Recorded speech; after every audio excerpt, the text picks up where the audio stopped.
Recently I was pissing about looking at cricket stats and I saw that Travis Head struggled when right arm bowlers came around the wicket to him. Then someone asked if Matthew Wade was the same. He was. Then I saw this. Shortly after I looked up Rory Burns. Same again. Right armers now bowl around the wicket to left-handers a lot. When Flintoff came around the wicket to Adam Gilchrist, it was a novelty.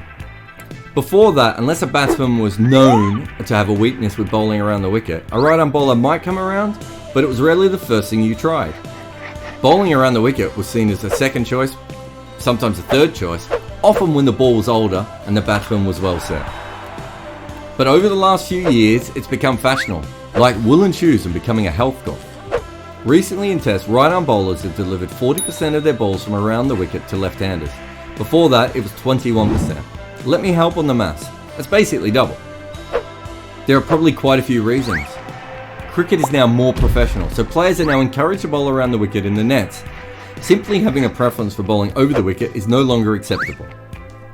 Also, the average is lowered when players do it. Now some of this must be chicken and egg. Partly because now it's a first choice option, that means the ball is newer and the batsman is not yet set. So of course the average is going to be lower. And there's the analytics movement. Teams now have access to this information and it's showing them which side to bowl from. In recent tests, right arm seam averages 10 less when around the wicket than over the wicket. Prior to this, they were pretty much neck and neck. And when you look at the best left-handers in the business, they're almost all better when the bowling is over the wicket. And that's weird. Of the top scoring lefties, only 3 average more when the bowler is around the wicket. The 3 best are Henry Nicholls, Shakib Al Hassan and Usman Khawaja. The other 15 top scoring left-handers are all worse. Now you could argue this means right arm bowlers have been bowling on the wrong side for hundreds of years, but perhaps bowlers have changed as well.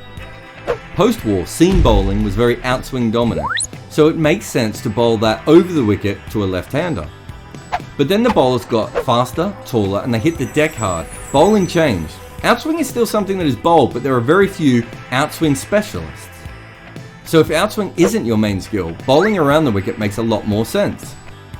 The odd thing is, it only seems to matter in tests. In limited overs, coming around or over the wicket doesn't seem to make any difference. If you want more weird stuff, well, left armers bowling around the wicket to right-handers used to do it 21% of the time as well, but they've only risen to 27% of the time, and their average is only 3 lower when around the wicket compared to over the wicket. So the only time this seems to matter is when a right-arm predator comes around the wicket to a left-handed victim in Test cricket. And maybe it took them longer to work it out than they should have, but they have now, and left-handers are struggling.